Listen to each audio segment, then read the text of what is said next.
एक highly effective इंसान कौन होता है? एक हाईली इफ़ेक्टिव इंसान वो होता है जिसका कैरेक्टर अच्छा हो, जिसके पास स्ट्रॉन्ग वैल्यूज़ हो। क्या आपकी कभी अपने रिश्तेदारों या कलीग से कोई खटपट हुई है? किसी से ये उम्मीद रखना कि वो बदले, उससे पहले आपको खुद को बदलना होगा। क्या आपको लगता है कि आप में खुद को इम्प्रूव करने की क्वालिटी है? एक हाईली इफ़ेक्टिव इंसान के दूसरों लोगों के साथ भी रिलेशंस अच्छे होते हैं। वे अपने परिवार, रिश्तेदारों, दोस्तों, पड़ोसियों और कलीग्स के साथ मिलजुल कर रहता है और एक अच्छा रिलेशनशिप सालों साल तक चलता है। एक हाईली इफ़ेक्टिव इंसान कैसे बना जाए, ये आप इस किताब को पढ़कर सीख सकते हैं। जो भी आपकी जॉब हो, आप इस किताब से यह बात जान सकते हैं। जैसे कि अगर आप एक पेरेंट्स हैं तो अपने बच्चे के साथ अपना रिलेशनशिप और भी बेहतर बना सकते हैं। अगर आप एक बॉस हैं, जो इस किताब में आपको ऐसे टिप्स मिलेंगे जिनसे आप और भी अच्छे लीडर बन पाएंगे। जब आपका कैरेक्टर अच्छा हो तो लोग भी आपसे नज़दीकियाँ बढ़ाना चाहते हैं। इसलिए तो the 7 habits of highly effective people एक इंटरनेशनल बेस्ड सेलर है। ये किताब कैरेक्टर इम्प्रूव करने में फोकस करती है। ज़्यादातर किताबें आपको इस बारे में मिलेंगी कि दोस्त कैसे बनाएं या लोगों को इम्प्रूव कैसे करें, मगर 7 हैबिट्स आपको सबसे पहले एक इफ़ेक्टिव इंसान बनाने पर फोकस करती है। अगर आपकी पर्सनालिटी अच्छी है तो बेशक आप भी एक इफ़ेक्टिव इंसान बन सकते हैं, मगर वो बस थोड़े टाइम के लिए होगा।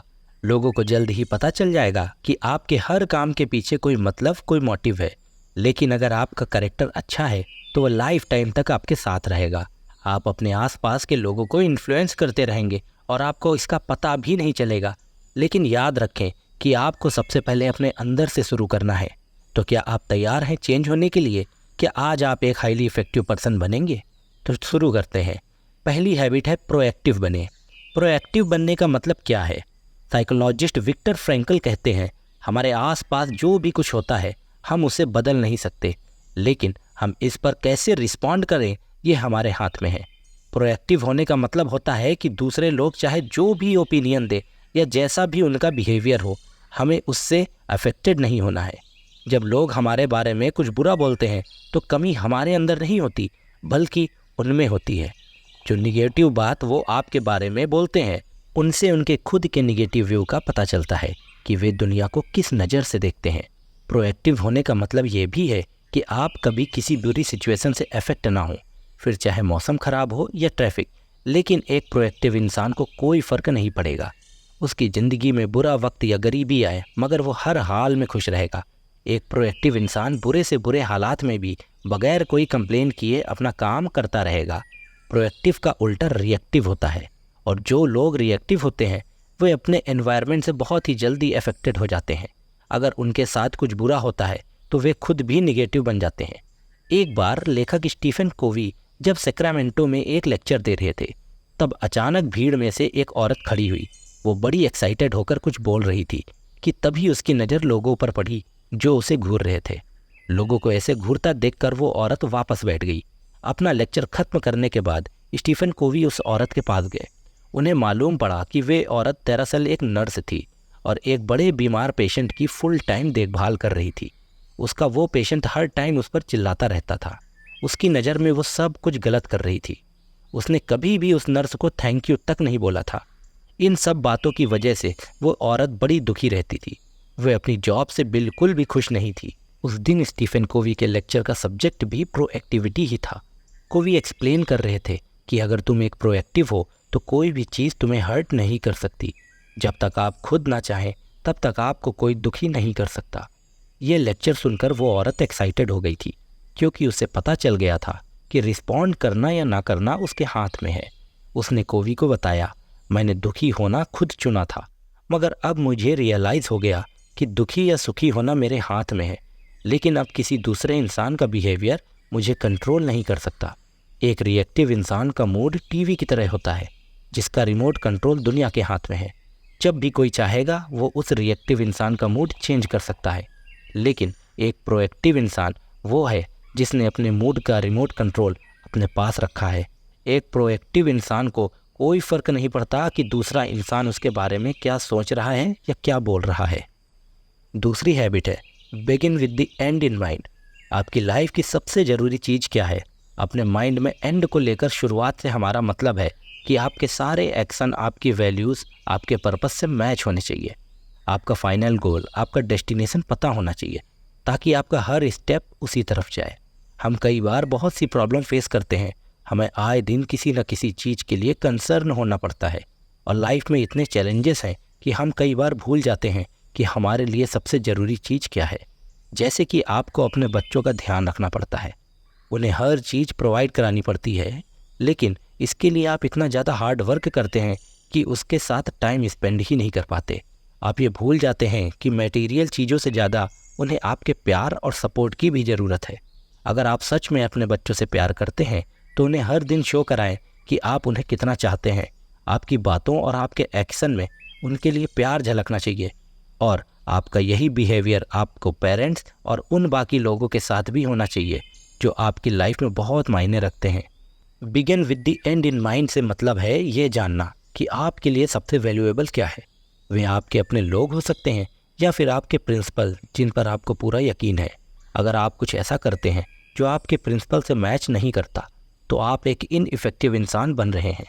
मान लीजिए कि आप एक घर बना रहे हैं, मगर इसके लिए सबसे पहले आपको अपने दिमाग में प्लानिंग करनी पड़ेगी, फिर जाकर आप टूल्स लेंगे। अगर आपके घर में बच्चे हैं तो आपके घर का हर कोना चाइल्ड फ्रेंडली होना चाहिए। अगर आप कुकिंग का शौक़ रखते हैं तो आपको अपनी किचन को अपग्रेड रखना चाहिए। तो कभी भी किसी काम को शुरू करने से पहले उसका ब्लूप्रिंट आपके दिमाग में क्लियर होना चाहिए। अगर आपने अपने घर पर अच्छे से प्लान नहीं किया है तो इसे प्रॉपरली कंस्ट्रक्ट करना मुश्किल हो जाएगा और लास्ट में आपको इसे रिपेयर कराने के लिए फालतू पैसे खर्च ही करने पड़ेंगे। लाइफ में हर चीज़ प्लानिंग मांगती है और इसी तरह एंड को माइंड में रखकर चलने की शुरुआत होती है। ये सोचें कि आपको सबसे पहले क्या करना है और ये श्योर कर लें कि आपके वैल्यूज़ के साथ फिट हो सकें। क्या आप सबसे ज़्यादा ऑनेस्टी को वैल्यू करते हैं या फिर आप रिस्पेक्ट की ज़्यादा वैल्यू करते हैं? इसी को ध्यान में रखते हुए अपने दिन की शुरुआत करें। अपने वैल्यूज़ पर पूरा यकीन रखें ताकि आपकी लाइफ में जो भी चैलेंज आए आप अपने वैल्यूज़ के हिसाब से उन चैलेंज को फेस कर सकें। तीसरी हैबिट है सबसे पहले ज़रूरी चीज़ें करें। सबसे पहले ज़रूरी कामों को करने का मतलब सिर्फ टाइम मैनेजमेंट से नहीं है, ये सेल्फ मैनेजमेंट भी है। इंसान होने के नाते हम सब सेल्फ अवेयर होते हैं और यही चीज़ हमें सारी लिविंग थिंग्स से सुपीरियर बनाती है, क्योंकि सिर्फ हम इंसान ही खुद को इवेल्युएट कर सकते हैं और जब हमें लगता है कि हम कुछ गलत कर रहे हैं तो हम उसे चेंज कर सकते हैं। जब हमें बहुत से काम करने होते हैं तो सबसे पहले हमें अपनी प्रायोरिटीज़ सेट करनी चाहिए। कुछ लोग प्लानर्स की हेल्प लेते हैं ताकि उन्हें याद रहे, कुछ लोग टू डू लिस्ट बनाते हैं और बोर्ड्स बनाते हैं ताकि उन्हें ज़रूरी काम याद रहे। लेकिन बावजूद इन सब के कई बार हम अपने बेहद ज़रूरी काम को टाइम पर कंप्लीट नहीं कर पाते हैं। जब आपकी प्रायोरिटीज़ पूरी नहीं हो पाती है तो सेल्फ डिसिप्लिन आपकी प्रॉब्लम नहीं है। असली प्रॉब्लम यह है कि आपने अपनी प्रायोरिटीज़ को दिल दिमाग में बिठाया ही नहीं। आपने ये सोचा ही नहीं कि ये आपकी टॉप प्रायोरिटीज़ क्यों है, क्यों ये आपके लिए इम्पॉर्टेंट है। सोचिए ज़रा इसके बारे में, ये आपको और ज़्यादा मोटिवेट करेगा। टाइम मैनेज करना चैलेंज नहीं है बल्कि खुद को मैनेज करना है। सबसे पहले ज़रूरी चीज़ें करें। इस बात का मतलब यह है कि अपनी प्रायोरिटीज़ को सबसे पहले पर नंबर पर रखें। इसका मतलब ये भी है कि ज़रूरत पड़ने पर आप ना बोलना भी सीखें। जब आपके पास करने के लिए ढेर सारे काम हो तो उन टास्क को ना बोल दीजिए जो आपकी प्रायोरिटीज़ का हिस्सा नहीं है। एग्जाम्पल के लिए सेंड्रा को एक कम्युनिटी प्रोजेक्ट का चेयरमैन बनने के लिए बोला गया, मगर उसके पास पहले से ही इम्पॉर्टेंट टास्क थे, मगर प्रेशर में आकर उसने हाँ बोल दिया। सेंड्रा ने अपने पड़ोसी कोनी से पूछा कि क्या आप इस प्रोजेक्ट को ज्वाइन करना चाहेगी। सेंड्रा की बात सुनकर कोनी ने कहा, सेंड्रा ये प्रोजेक्ट काफ़ी मज़ेदार लगता है, मगर कुछ रीजन्स से मैं इस पे पार्टिसिपेट नहीं कर पाऊंगी, मगर सच में तुम्हारे इस इनविटेशन को मैं अप्रिशिएट करती हूँ। उसके बाद सेंड्रा को लगा कि जैसे कोनी ने किया उसे भी वैसा ही करना चाहिए था। वो भी तो पोलाइटली ना बोल सकती थी जब उसे चेयरमैन बनने के लिए बोला गया था। ये प्रोजेक्ट कम्युनिटी के लिए अच्छा था, मगर कोनी ने अपनी टॉप प्रायोरिटीज़ मालूम की थी, इसलिए उसने ना बोला। उसके पास करने के लिए दूसरे ज़रूरी काम थे और इसलिए उसने पोलाइटली ना बोलने की हिम्मत की।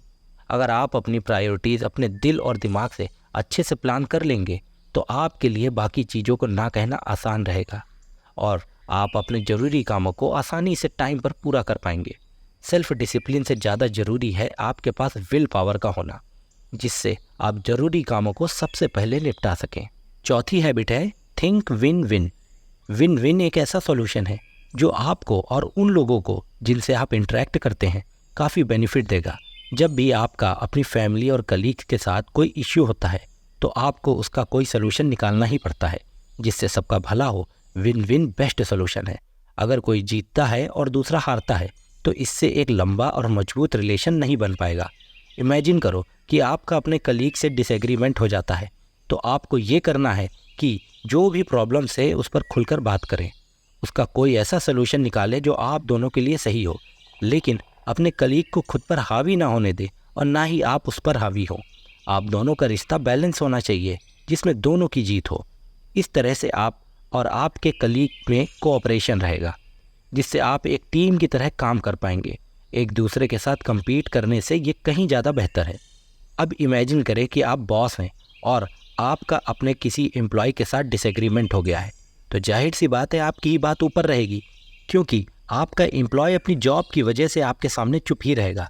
एक बॉस होने के नाते आप बेशक आर्ग्यूमेंट में उससे जीत जाएं, मगर लॉन्ग रन में देखें तो यह आपकी हार होगी, क्योंकि आपने एम्प्लॉयज़ को नीचा दिखाकर आप उन्हें मोटिवेट नहीं कर सकते। वो आपके लिए काम तो करेगा मगर मन मार के, तो कुल मिलाकर नुकसान तो आपका ही हुआ। कॉम्प्रोमाइज़ करना हमेशा अच्छा होता है, भले ही आप बॉस ही क्यों ना हो। आपके लिए यही अच्छा होगा कि आप अपनी पोजीशन का इस्तेमाल ना करें। अपने एम्प्लॉयज़ को खुश करने में या उसको खुश रखने में आपका ज़्यादा फ़ायदा है। अगर आप हमेशा विन विन सिचुएशन सेटल करते हैं तो आपके एम्प्लॉयज़ ज़्यादा इफ़ेक्टिव होंगे और ये आपकी कंपनी के लिए भी फ़ायदेमंद होगा। साथ ही आपको बार बार लोगों को हायर करके उन्हें ट्रेन करने की ज़रूरत भी नहीं पड़ेगी। विन विन सिचुएशन सिर्फ वर्क प्लेस पर ही अप्लाई नहीं होता है, ये हर तरह के रिलेशनशिप में एप्लीकेबल है। जब भी आप अपने पार्टनर, अपने बच्चों, दोस्त या पड़ोसी के साथ डिसएग्रीमेंट हो तो विन विन सिचुएशन के बारे में सोचें। फिर आप देखेंगे कि कैसे आपके हर रिलेशन में और भी ज़्यादा प्यार और ट्रस्ट आएगा। 5वीं हैबिट है, सबसे पहले खुद को समझने की कोशिश करें, फिर दूसरे से उम्मीद करें कि वह आपकी बात समझे। क्या आपको याद है कि लास्ट बार कब किसी ने आपसे अपनी प्रॉब्लम शेयर की थी, और क्या आपने उसकी बात सच में सुनी भी थी? क्या आपने एडवाइस देने से पहले उसकी फीलिंग्स को समझा था? पहले आप दूसरों को समझने की कोशिश करें, फिर उनसे उम्मीद करें कि वह आपकी बात को समझें। ये अच्छे कम्युनिकेशन का बिल्कुल सही तरीका है।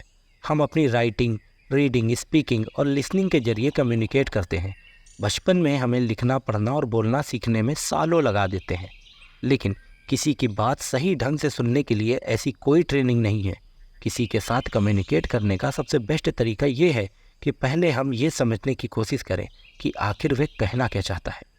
गुड लिसनिंग वो होती है जब आप खुद को सामने वाले की सिचुएशन में रख कर सोचते हैं, तभी आप सही तरीके से समझ पाएंगे कि वह इंसान कहना क्या चाहता है। जब आप सुनते ही नहीं हैं तो आप उस इंसान की बात समझे बगैर रिप्लाई करने लगते हैं, मगर जब आप समझने की कोशिश करते हैं तभी आपको पता चलता है कि वह इंसान असल में कैसा फील कर रहा है। और जब आप इस तरीके से किसी की बात सुनेंगे तभी जाकर उस इंसान को कोई अच्छी एडवाइस दे पाएंगे या उनकी सच में कोई मदद कर पाएंगे।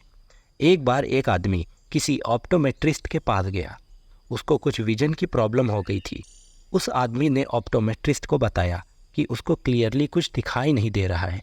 तो उस ऑप्टोमेट्रिस्ट ने क्या किया, उसने उस आदमी को अपना चश्मा दे दिया। ऑप्टोमेट्रिस्ट ने कहा, इसे पहनो, मैं पिछले 10 सालों से ये चश्मा पहनता आया हूँ और मुझे साफ दिखाई देने लगा है। मेरे पास एक जोड़ी एक्स्ट्रा पेयर घर पे रखा है, तो तुम ये ले लो और पहन लो। उस आदमी ने ऑप्टोमेट्रिस्ट की बात मानकर वह चश्मा पहन लिया, मगर कोई फ़ायदा नहीं हुआ, बल्कि उसे और भी ज़्यादा धुंधला दिखाई देने लगा। ये बहुत अच्छे ग्लासेस हैं, तुम और कोशिश करो सही ढंग से देखने की, उस ऑप्टोमेट्रिस्ट ने कहा। तो उस आदमी ने फिर से ट्राई किया, मगर उसकी लाख कोशिश के बावजूद उस ऑप्टोमेट्रिस्ट के चश्मा पहनने के बाद उसे कुछ साफ नहीं दिखाई दे रहा था। अब ऑप्टोमेट्रिस्ट ने उससे कहा कि वो पॉजिटिव सोचे। इस पर उस आदमी ने जवाब दिया, ओके, अब भी मुझे पॉजिटिवली कुछ भी साफ दिखाई नहीं दे रहा।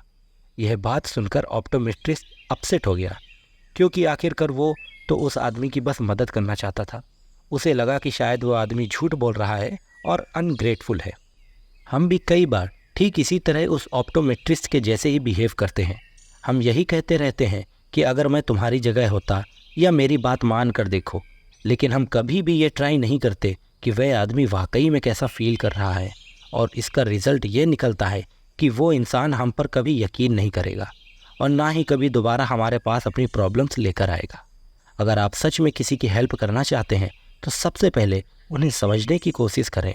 ऐसा करके आप उनका ट्रस्ट जीत सकते हैं और उन्हें यकीन हो जाएगा कि आपके एक्शन के पीछे कोई मोटिव नहीं है, बस आप उसकी हेल्प करने की इच्छा रखते हैं, और वो फिर आपको समझना भी शुरू कर देंगे। Habit 6, synergise. सिनर्जी का मतलब है the whole is greater than the sum of its part. यानी जब एक आदमी दूसरे की मदद करता है तो दोनों साथ मिलकर बहुत कुछ एकम्प्लिश कर सकते हैं। जब एक टीम का मेंबर दूसरे टीम मेंबर के साथ मिल के काम करता है तो वो दोनों मिलकर अकेले इंसान के मुकाबले बहुत ज़्यादा अचीव कर सकते हैं। जब भी कोई नेचुरल डिजास्टर या कैलेमिटी जैसे आग, टाइफून या अर्थक्वेक होता है तो लोग सिनर्जाइज हो जाते हैं, यानी साथ मिलकर काम करते हैं। वे मुसीबत में पड़े लोगों की मदद करने के लिए आगे बढ़ते हैं। तब लोग अपने डिफरेंसेस भूल जाते हैं। मुश्किल सिचुएशन लोगों के अंदर कोऑपरेट करने की फीलिंग्स ले आती है और सब तुरंत मिलजुल कर सर्वाइव करने के लिए तैयार रहते हैं। सिनर्जी का मतलब कोऑपरेट या कोलैबोरेशन भी है। इसका मतलब साथ मिलकर चलना और कंबाइंड एफर्ट भी है। चाहे कोई भी ग्रुप हो, अगर आपस में सिनर्जी होगी तो इसका बेनिफिट ज़रूर मिलेगा। लेकिन प्रॉब्लम्स तो ये है कि ये सिनर्जी हमारी लाइफ में हर रोज़ नहीं होती। लोग आपस में अपने डिफरेंसेस दूर करना ही नहीं चाहते। उन्हें ये बड़ा मुश्किल लगता है क्योंकि हर किसी का एक डिफरेंट पॉइंट ऑफ व्यू होता है, डिफरेंट वे ऑफ थिंकिंग होती है। हम इस दुनिया को अलग नज़र से देखते हैं क्योंकि हम अपने खुद के हिसाब से ये दुनिया देखते हैं। हमें ये समझना ही होगा कि दुनिया को देखने का हमारा नज़रिया लिमिटेड होता है, इसलिए हमारी सोच भी लिमिटेड हो जाती है। हमें दूसरे लोगों को जानने और उनके एक्सपीरियंसेस को समझने की खास ज़रूरत है। ये किसी ऑप्टिकल इल्यूजन की तरह है। हो सकता है कि जो मुझे एक यंग लेडी नज़र आ रही है वह आपको एक बूढ़ी औरत दिखाई दे रही हो। हम दोनों ही उस इमेज को डिफरेंटली इंटरप्रेट कर रहे हैं। हालांकि हम दोनों ही अपनी अपनी जगह पर सही हैं, तो इस बात पर बहस करने का कोई फ़ायदा नहीं है। सिनर्जाइज करने के लिए हमें एक दूसरे के पॉइंट ऑफ व्यू को समझना ही पड़ेगा और इस तरीके से हम एक बड़ी पिक्चर देख सकते हैं। सिनर्जी का मतलब है कोऑपरेशन। इसका मतलब है अपने डिफरेंसेस को एक्सेप्ट करना और एक दूसरे के विचारों की कदर करना। ये कभी साबित करने की कोशिश ना करें कि बस आप सही हैं और दूसरा बंदा गलत है। उस इंसान के नज़रिए से भी समझने की कोशिश करें। इससे आपकी नॉलेज भी बढ़ेगी और कोई नुकसान भी नहीं होगा। बहसबाजी करने से बेहतर और भी कई अल्टरनेट हैं। आप जब दूसरों के व्यूज की रिस्पेक्ट करने लगते हैं तो आप उनके साथ मिलकर काम कर सकते हैं। आप कोऑपरेट करके मिलकर काम करने से कई सारी नई और अच्छी चीज़ें क्रिएट कर सकते हैं। Habit number 7, sharpen the saw. Sharpen the saw से हमारा मतलब है कि अपने सबसे बड़े एसेट को शार्पन करना, यानी हमेशा कुछ नया सीखते रहें। और आपका सबसे बड़ा एसेट आप खुद हैं। आपको रेगुलर खुद को रिन्यू करना पड़ेगा।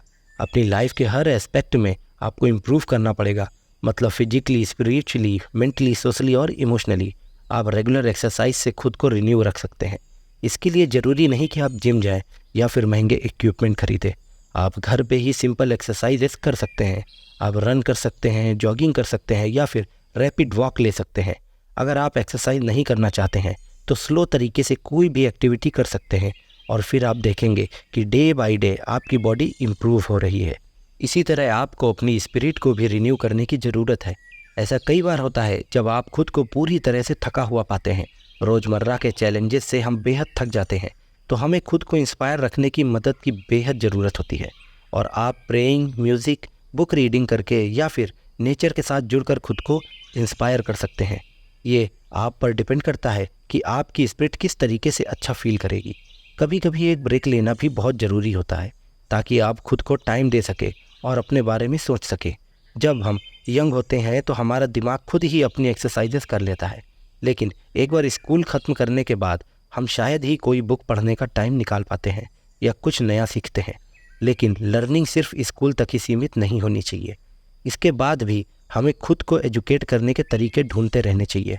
अपने डेली रूटीन के कामों से हटकर कुछ अलग चीज़ें ट्राई करनी चाहिए। हमारे सोशल और इमोशनल एस्पेक्ट्स पे हमें दूसरों के साथ क्लोजली जुड़े होने चाहिए। ऐसा इसलिए क्योंकि हमारे इमोशन लोगों के साथ इंटरेक्ट करने से ही पैदा होते हैं। हर दिन हम दूसरों के साथ अपने रिलेशंस इंप्रूव करने का मौका मिलता है। तभी तो कहा गया है कि अर्न योर नेबर्स लव, यानी अपने पड़ोसियों से प्यार करें। अगर आप एक काइंड नेचर पर्सन हैं तो यकीन मानिए आप एक लंबी खुशहाल लाइफ जिएंगे। अब इमेजिन करिए कि जैसा आप जंगल में वॉक कर रहे हैं, आपको एक आदमी नज़र आता है जो एक छोटे से पेड़ को काट रहा है। आप देखते हैं कि वह आदमी काफ़ी थक गया है, तो आप उससे पूछते हैं कि वह कितनी देर से ऐसा कर रहा है। वह आदमी कहता है 5 घंटे हो गए हैं और मैं अब थक कर चूर हो गया हूँ। ये बड़ी मेहनत वाला काम है। तो आप उस आदमी को सलाह देंगे कि उसे कुछ मिनट का ब्रेक लेना चाहिए। हो सकता है कि उसे अपनी शॉ यानी अपनी आरी को शार्पन करने की ज़रूरत है, और आप उसे यह भी कह सकते हैं मुझे यकीन है कि इससे आपका काम तेज़ी से होगा। मगर वो आदमी मना कर देता है। वो कहता है वो इतना बिजी है कि उसके पास शॉ शार्प करने यानी आरी को तेज करने का टाइम ही नहीं है। अब किसी भी चीज़ को इफ़ेक्टिवली कट करने से शॉ यानी आरी को तेज करने की ज़रूरत होती है। ठीक इसी तरह खुद को और भी इफ़ेक्टिव बनाने के लिए हमें भी अपने एसेट शार्पन करने होंगे। आपको टाइम निकालना ही होगा खुद को रिन्यू करने के लिए, क्योंकि जो टूल आपकी लाइफ में ज़रूरी हैं वो तो आपके पास है ही, बस आपको उनको बीच बीच में शार्पन करने की ज़रूरत रहती है। और आपके एसेट्स हैं आपकी बॉडी, माइंड और सोल, और उन्हें शार्पन करना कभी ना भूलें। तो दोस्तों, इस समरी के एंड में आपने हाईली इफ़ेक्टिव लोगों की 7 हैबिट सीखी। हैबिट नंबर 1, प्रोएक्टिव बने। हैबिट नंबर 2, एंड को ध्यान में रख के किसी भी काम की शुरुआत करें। हैबिट नंबर 3, सबसे पहले ज़रूरी चीज़ों को प्रायोरिटी दें। हैबिट नंबर 4 है विन विन सिचुएशन सोचें। हैबिट नंबर 5, अपनी बात को समझने की बजाय पहले दूसरों की बात समझने की कोशिश करें। हैबिट नंबर 6 है सिनर्जाइज। और लास्ट में हैबिट नंबर 7 है अपने एसेट्स शार्पन करें। हैबिट नंबर 1, 2 और 3 आपको अपना कैरेक्टर इम्प्रूव करने में मदद करेंगे। हैबिट नंबर 4, 5 और 6 दूसरों के साथ आपके रिलेशंस इम्प्रूव करेंगे।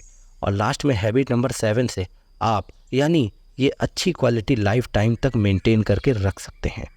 अब जो भी आपने सीखा है उसे डेली लाइफ में अप्लाई करना सीखें। जब कभी भी आप किसी बुरी सिचुएशन में होते हैं तो प्रोएक्टिव बनने की कोशिश करें।